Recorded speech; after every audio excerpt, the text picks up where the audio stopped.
On this visit to the Film Lounge, three scientists tap into a mysterious message. A vibrant garment delivers sensory wonders.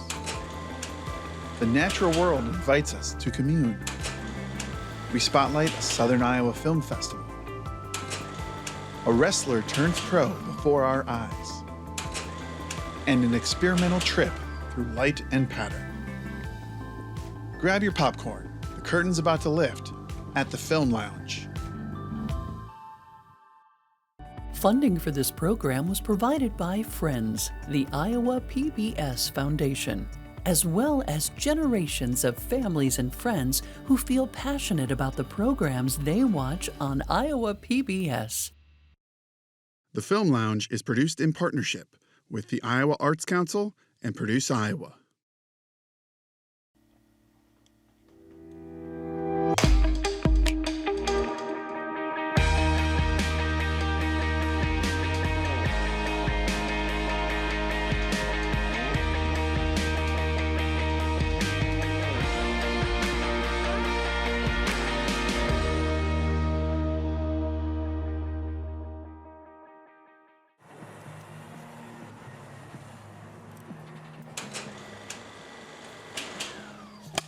Hi, I'm Philip Rabalais, and I'm from Fairfield, Iowa, and I am the director of Earth FM.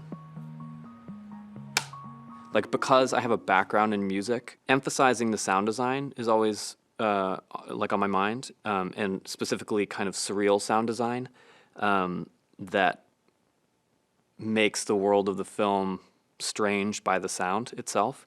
That's been a consistent interest across every project I've done. But Earth FM was the first time that it was explicitly about listening. The characters, the scientists are listening.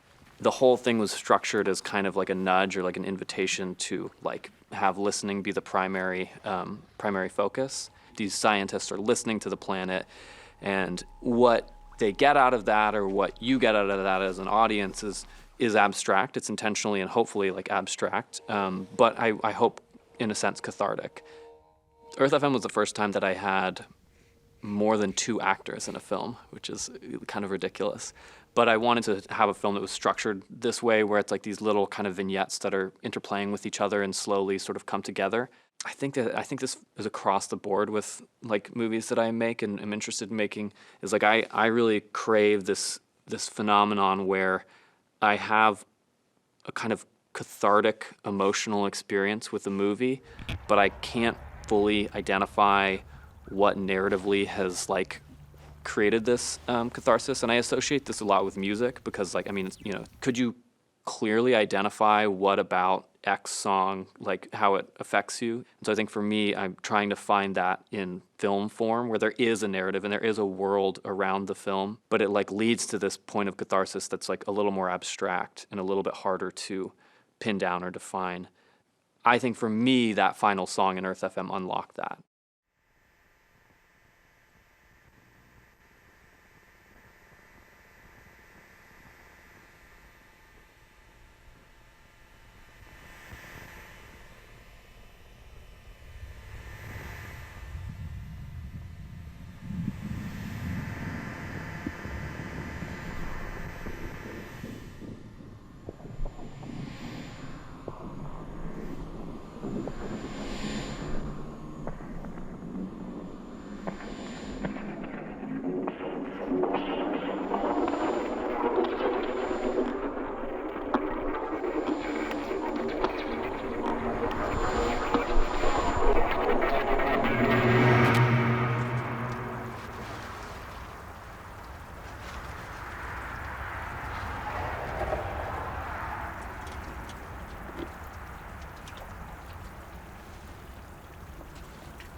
Hello, my name is Cynthia O'Hern. I reside in Des Moines, Iowa, and I am a fiber artist and the garment maker on a Seussian Trip. Hi, my name is Katie Jensen, and I am an artist living in Des Moines, Iowa, and I am the model on a Seussian Trip. Hello, my name is Bruce James Bales. I live in Des Moines, Iowa, and I was the cinematographer and editor on a Seussian Trip. I created the garment that was the inspiration for the Seussian Trip. This garment was initially meant for a runway. It was going to be an avant-garde runway piece, but because of the pandemic, we had to pivot, and I had to figure out a way to showcase the garment that was not in person. And I'd always wanted to make a fashion film. I've been making clothing for years and never really had the impetus to do it, but the pandemic actually provided that. And it was a great way to get out of my studio and collaborate with other Des Moines artists that I respect. Well, since this garment was originally intended for a runway, I was looking for runway-like pieces of land that actually looked like a runway. Ewing Park came to mind because of the beautiful lilacs and just the colors, and then Easter Lake also had like a runway-like structure sort of jutting out into the lake itself. Really, everything was based on the natural world and trying to take this sort of like indoor runway look and take it out into the natural world. I wanted to do something different. It was my first time doing a fashion film, so I didn't quite know what to expect. I'd done a little bit of modeling before. Luckily, I knew Cindy well, and I really felt a deep connection to the garment. It kind of reminded me of being a little kid again and playing dress up, and I really did get to embody that youth and sense of wonder and curiosity as I was modeling the garment. The garment itself took a lot of inspiration from Dr. Seuss, not just in color and style, but also thematically.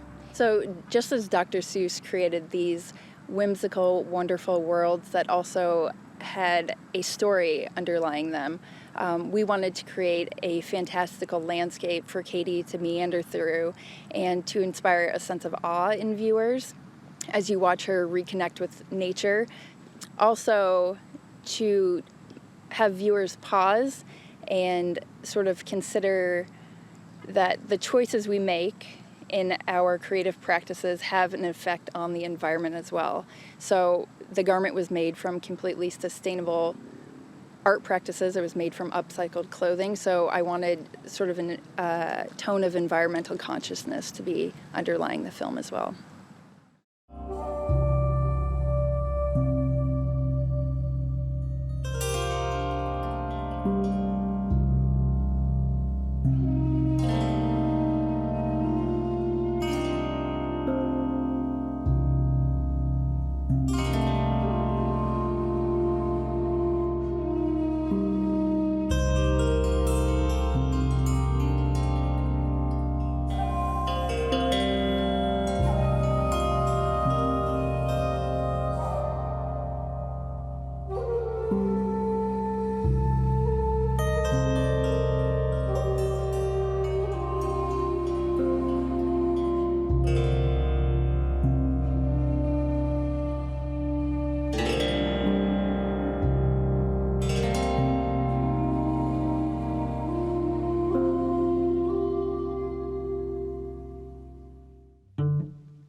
Hi, my name is Antoinette Laval. I'm from Des Moines, Iowa, and my film is titled Greenwich. It was for a school project. It was filmed on 16mm Bolex film camera. It's inspired by the writings of Aaron Murphy Hiscock's book, Greenwich, and my own writings as well. And so it's kind of a visual diary of those writings, and really it's about reconnecting with nature and ideally being able to live in harmony with nature as well. So I was born and raised in Des Moines, so I always have this connection here. I went to undergrad for business art, and then I just wasn't completely happy with everything that I learned there. I just felt something was missing. So I went back to school for film production at the New School in New York. And it was nice because at that school I could just focus in on film. So the film was shot in Connecticut. I shot in Connecticut just because that was the closest to me being in New York City. That's where I felt like I could be in nature. And so I felt, I had some family up there that could help me carry my tripods around, and there's just so many beautiful spots in Connecticut. Within the project, we had kind of like full freedom to do whatever we wanted.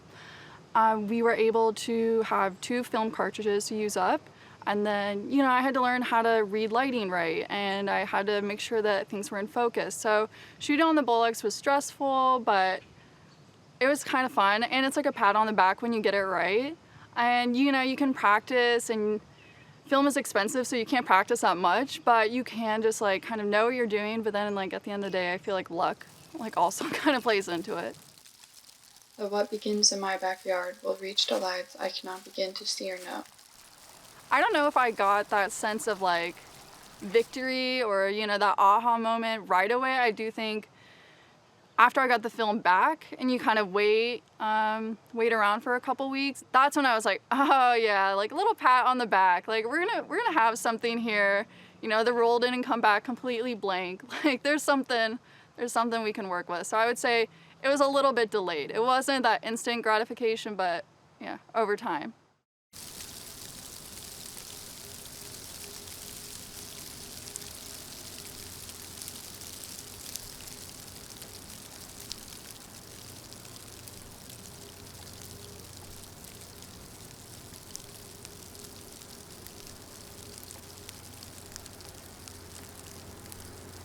Spirits of nature, elements around me, nurture and guide me as I walk the path of the Greenwich. May my every action be for the good of all, for humanity and nature alike.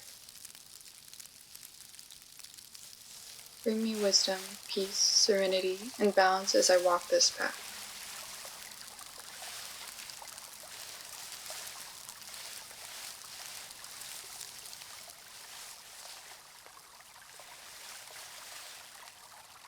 Remind me that what I do and the decisions I make affect the world.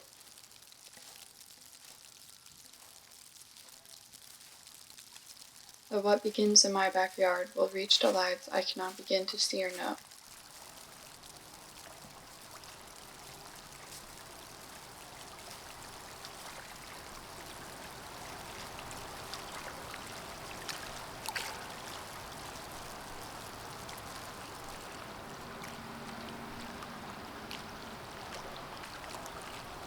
Remind me that one's size or lack of voice doesn't determine their intrinsic value.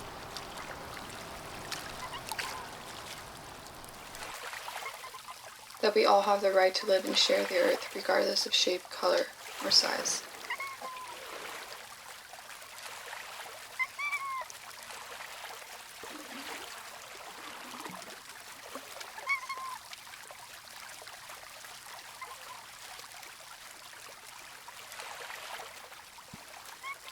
Grant me the confidence to do the work you require of me, and strength to bear the burdens life asks of me, while knowing that I am truly educated when I live in harmony with the earth, carrying the words from woodpecker with me always.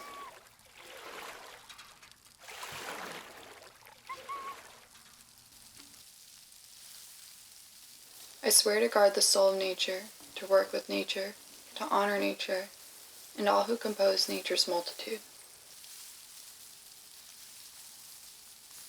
These things I promise, and this I ask of you. On this day, in this place, as a green witch, I so swear.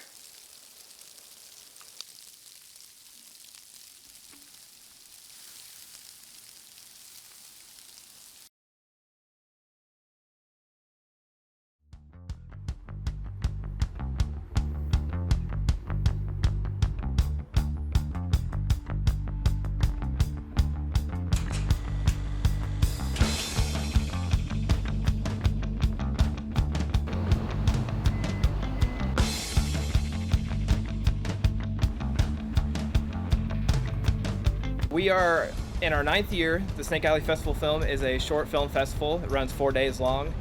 This year we feature 124 short films spanning from noon until 10 p.m. every day. All kinds of genres. We have animation, horror, drama, comedy, anything that you can possibly think of and stuff you can't think of. And we also feature some short screenplay table reads. We have actors come down. It's always a blast. Leading. Michelle! Elise, a midway and in her late 40s. When you're a screenplay writer, it's very important to hear actors read your work. It might look good and sound good on paper, but actually having actors read it out loud can give you a different feel. You might go back and do a different draft. And our festival, we work with screenplays that are not in production yet. Nothing that could explain the episode you described. We do get a lot of local actors. We have a local theater production company here called Players Workshop. We get some actors from there. And sometimes, you know, it's sort of in the chaos. We get people cancel last minute, so we grab people right out from the audience to do it. And people who had no idea that they had an acting bug suddenly get bit by it. And, you know, it gets a little chaotic sometimes, but it's a lot of fun. Mom, you need to run. You have to get out of here. I can't. I'm not leaving without you, Callie. I have before, but not today. My kids will be reading some of the screenplays though. So that's cool to get them a little taste of the film festival. Callie, what were you doing? What were you thinking? I actually help with the film festival in Muscatine, and I kind of want to add screenwriting because I'm a screenwriter. A lot of places that do have the screenwriting, they don't get to read it in front of the public. It's just they read it and that's it. And then they send you either you win or you don't. So I enjoy this very much. I think it should be at every festival. No, don't! Martha, we can't stay here. Who knows, the Germans might kill us on sight. Maybe everyone. The other two men in the cellar kiss their families and climb over others to the cellar door. Don't leave us, please! The two men crack open the door and turn back to Michelle. We'll run to the factory and hide there. We get a lot of repeat filmmakers. What's really cool with the screenplays is that someone will come down with a short screenplay one year, they'll meet a director who's very interested in that screenplay, and then a year or two later they'll come back with the film version of it, and they didn't know each other before they met at this festival, and we've had that happen several times, and that's one of my favorite things about the festival. Well, what's great about our festival is all the films screen in one theater, and then we have this beautiful annex that they can network in afterwards. Whereas some festivals, you have several theaters screenings scattered around town. So the Burlington Capitol Theater will celebrate its 10th anniversary next summer of being reopened. It opened in 1937 and was a motion picture house until the 70s when it closed down. And the community came together 10 years ago and renovated it. And it's been a community space for the arts in our community and for traveling artists as well ever since. I love the theater. If you could have a chance to go throughout the whole place, I would take that chance. It's very cool, very old, little nooks and crannies that you don't see just watching movies. So I wish all film festivals were in theaters like this. I started filmmaking when I was 12, and then I decided I could make it a career by going to college and studying film. Now, this film, I haven't had much experience with film festivals. Actually, this is the first one that I have been entered into. I've only submitted to about 3 or so. So we actually filmed this in Grace's apartment. exciting. It was fun doing the Q&A. I felt more professional than I usually do as a filmmaker. I feel like I've actually done something now. It feels good to be recognized here. I had a film a few years back in 2016 called Alice in Red. It was a World War II film. It actually won Viewer's Choice, which really shocked me. I actually then took that into a feature and just love coming here. Love the turnout, love the people here. So why not come again? I love short films, and I love the short film format and festivals. Doing a short is incredibly difficult. To tell a good story in a short amount of time is a challenge that I love supporting. So being able to help out fellow filmmakers and get to be part of their creative process and get to support their work. They get to showcase their films at this beautiful, beautiful screen. There's something special about being able to watch a film together in the same room and then talking about it afterwards in person.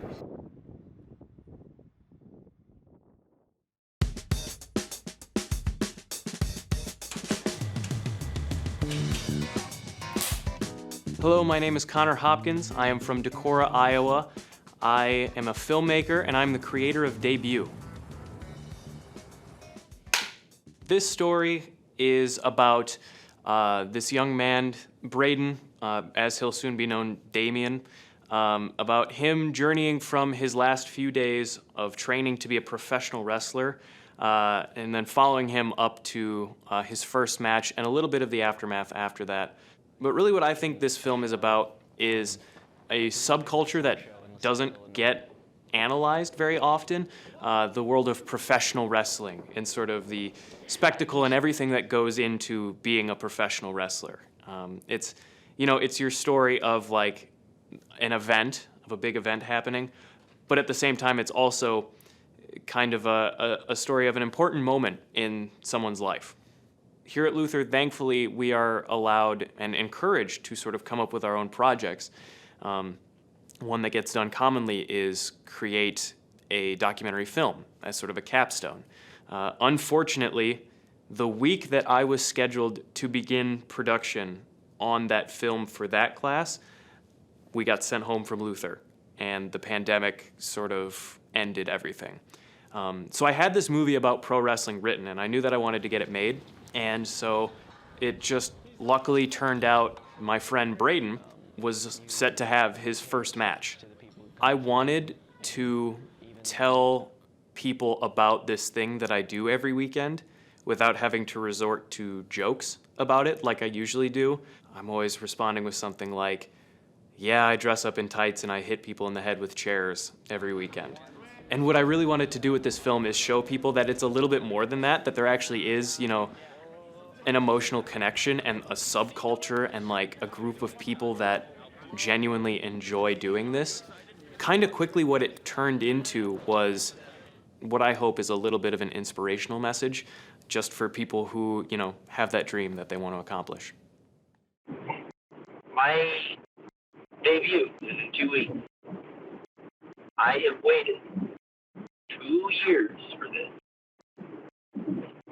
And I'll be damned if I'm going to wait 2 years to start wrestling just to be told I'm not good enough to keep doing this. One of my biggest fears in pro wrestling is being bad, is not being good. I'm not going to let that happen. This is my dream, this is my passion, this is the end of the road.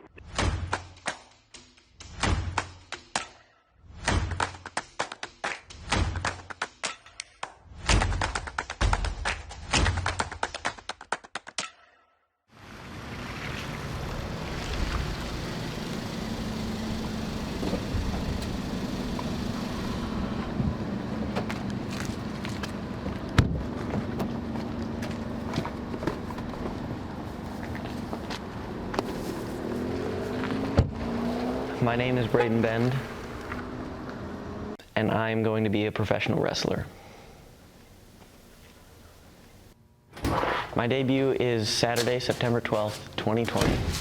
Hello? Hi.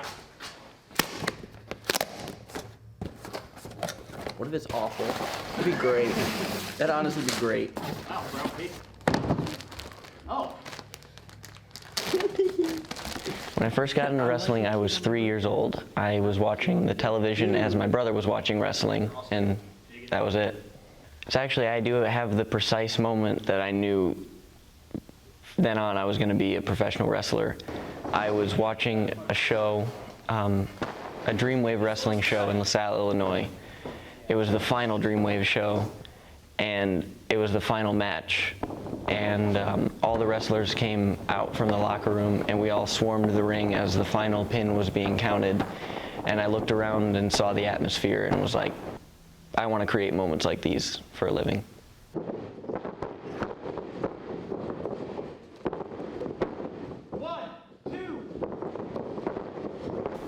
I actually started just following my brother to shows. He had already trained at Zawa. I just helped set up, and I would sit at the merch table or sometimes front row, and just help tear down and set up. And then all of a sudden, Zeke Zishi made me a referee, and I've been doing that ever since. I started training in February of 2020, and we all know how 2020 went, so I've been training ever since then, minus 3 months in there.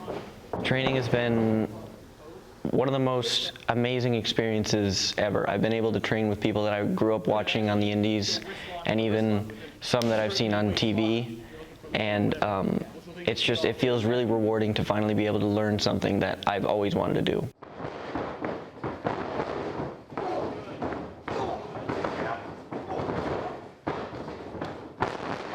Honestly, I'm most nervous about the crowd just not caring, which I think we have a little help with, like, our family being in the crowd, but beyond anything, I can do all the cool shit in the world, but if the crowd doesn't care, then why would I care?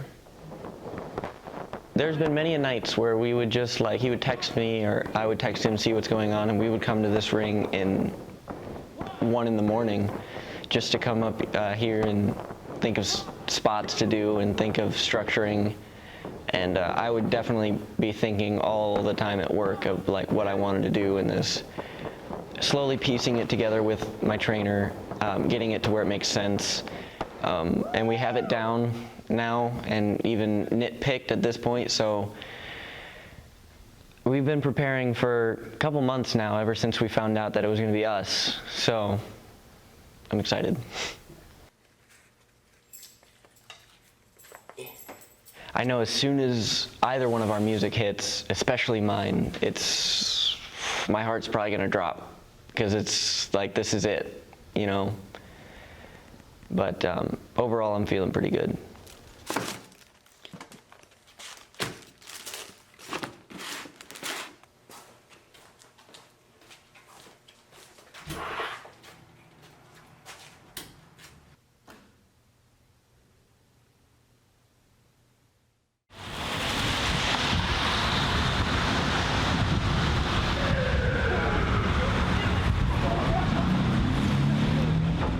Beginning of the show day is basically me and a couple of the other guys will meet up with the promoter to grab the ring.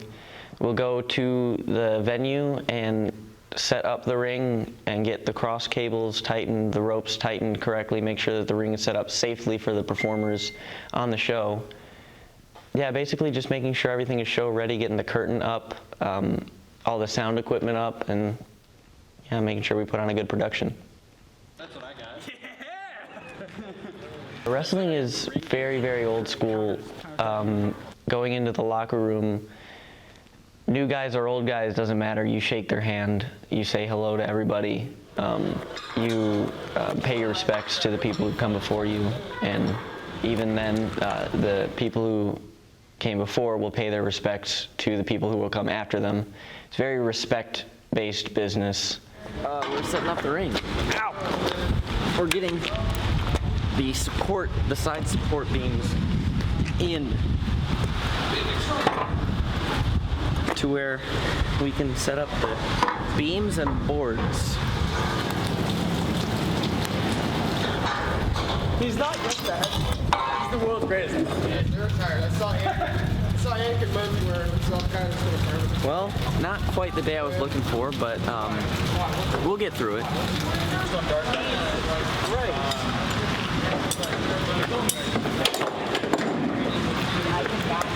Putting on the ropes.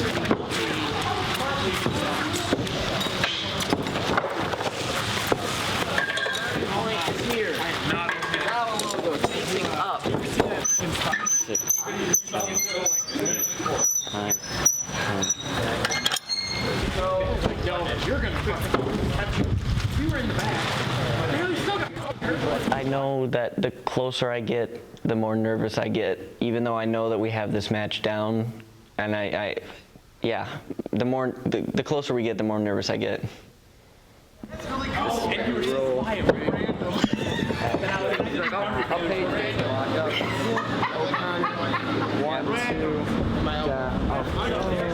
1, 2, 9. Yeah. See, Doy? Hello.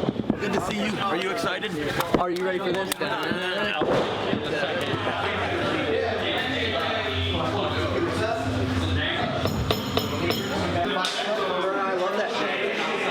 My character is Quick Draw Damien Deschain. The idea behind the character is that I am not stronger than my opponent, but I will be quicker to the draw, and also using a metaphor of a sharpshooter to portray the fact that I am a technical wrestler. Boom, back push O'Connor, roll back, drop 1, 2, drop down, duck the line, duck it again. A little nervous, I'll be honest. But I think we got it. I think once we get going, we'll be fine, but man.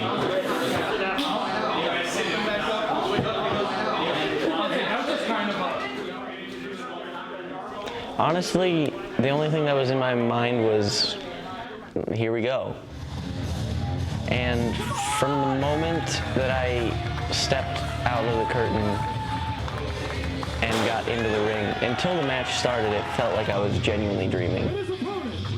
Like it did not feel real at all.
Man, the feeling I had right at the end when Gage was coming up and he had my leg in his hands, I knew that we had pulled it off.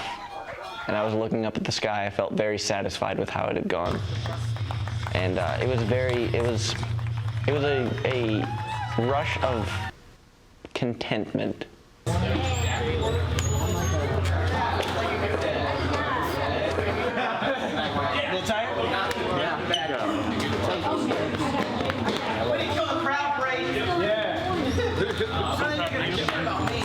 I'm so proud of you, man. No, not yet. No, not a match. You just killed this crowd. That's what you did. Yeah. Good, that went well. That like went perfectly how I envisioned it. I'm sure like it'll, when I actually see it, I'll notice something that I didn't quite like. But as far as my perspective goes, we killed it. Yeah. Thank you. Thank you. There you go, Rose. Kids. But like you have to interact, because think about it, the biggest things that got over were you asking for one more on the garbage stall, which is the least impressive thing either of you guys did. The interaction was super impressive. Having my family there was very special. Like, seeing the reaction, going out with in intermission, talking to them, it felt like they had finally seen, hey, you know, he might have a chance at this. This is his dream. I see how happy it makes him. It felt very nice for them to finally see that.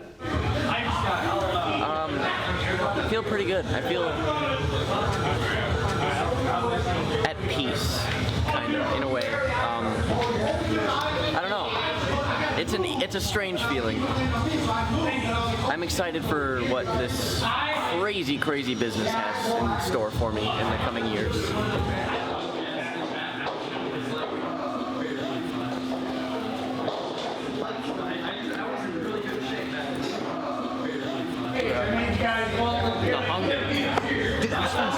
I'll catch myself listening to people talking, and then one of the vets will be like, hey, is that ring tore down yet? And I was caught up in the moment listening to the stories that I didn't realize that I still have to pay my dues. I still have to tear down the ring, set up the ring. Yeah, basically do all the grunt work for now, yeah, basically.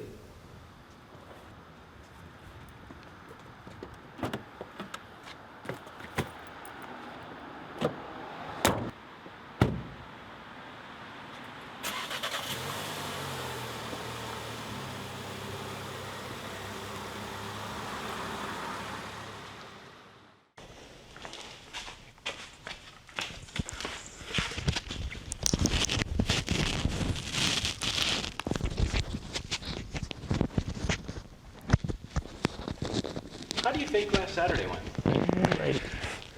Honestly, everything considered, it went about as well as it could have possibly, and I'm very, very happy with how last weekend turned out. I'm hoping that I can do big things in this business, and I'll only get better with time, and so the notes that I received after my first match I will take and apply to the next match and rinse and repeat. And so I'm very, very excited about the future, my future in professional wrestling. I know right now what I need to improve on in wrestling is being more vocal and more verbal with the audience. Focusing less on what I'm doing and applying it to make sense why I'm doing it, to give the audience a better experience. I'll probably be learning things for years to come, like that'll never stop. I'll never stop learning when it comes to wrestling.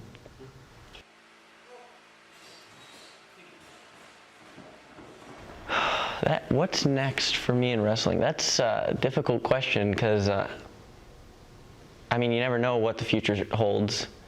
I know right now I plan to wrestle for Zawa and hopefully start traveling to other promotions. And hopefully, if the country ever opens up again, I can start traveling more and more. So basically, just I want to wrestle everywhere.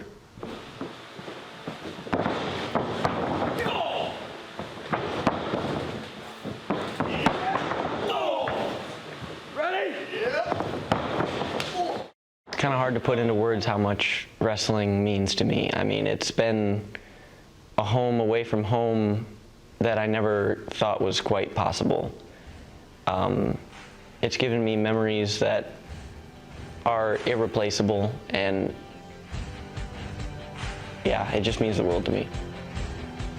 I feel like I finally proved all the naysayers wrong. Everyone who has told me I either couldn't or shouldn't do this, and now I have. I mean, I've been a ref for 2 years, and I've always known while reffing that I wanted to be a wrestler. And now that I am a wrestler, I feel accomplished. Wrestling has always been the ultimate goal for me, And I finally have that, and it is genuinely the best job I ever had, and I wouldn't want it any other way.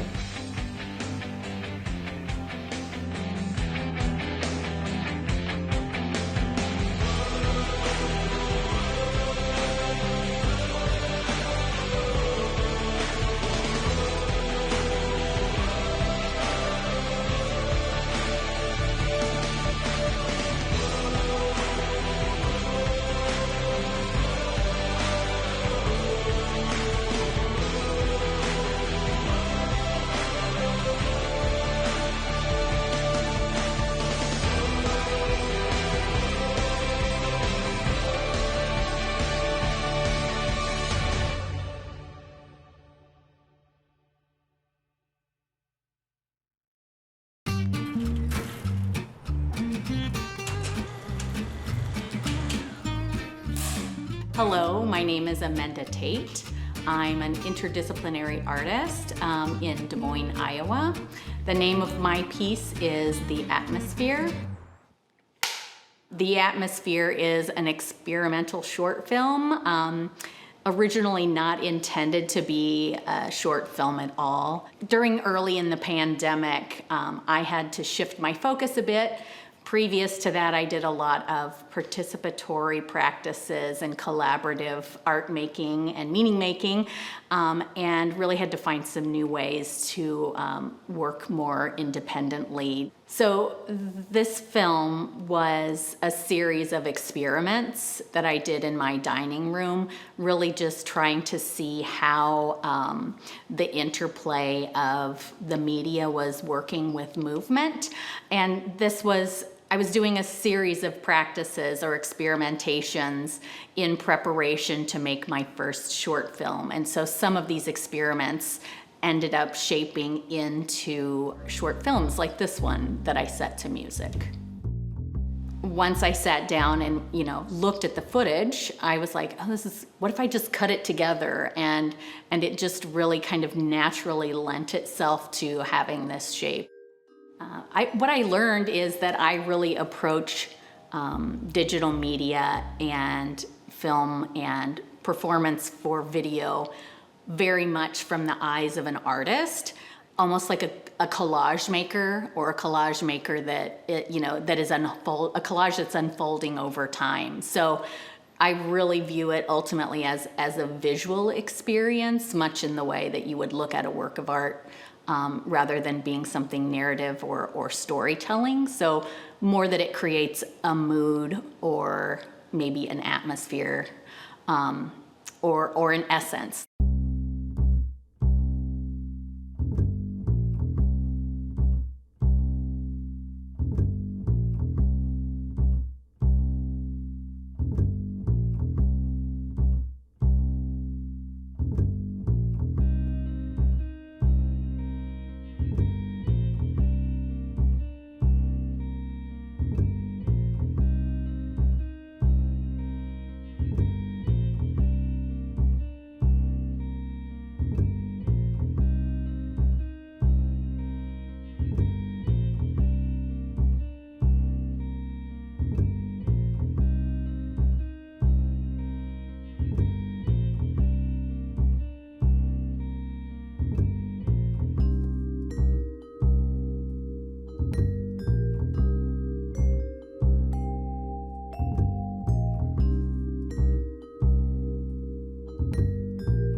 Funding for this program was provided by Friends, the Iowa PBS Foundation, as well as generations of families and friends who feel passionate about the programs they watch on Iowa PBS. The Film Lounge is produced in partnership with the Iowa Arts Council and Produce Iowa.